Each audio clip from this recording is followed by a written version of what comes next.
Nabila Hanim, hi, can I check? Items will be frozen, right? So will there be ice packs inside?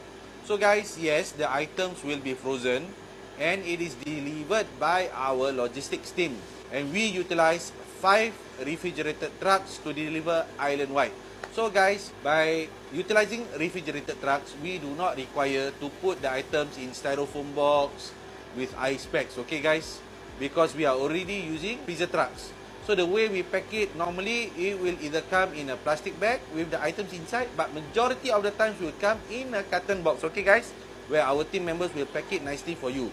So I advise you all to select the date when you make the purchase and select dates which you know for sure that you will be at home or someone will be at home to receive the goods, okay guys?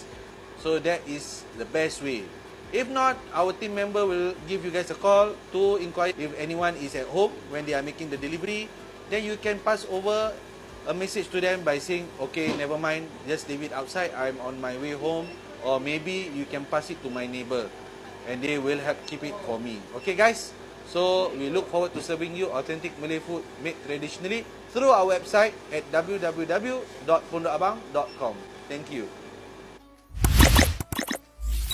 The best authentic Malay food made traditionally.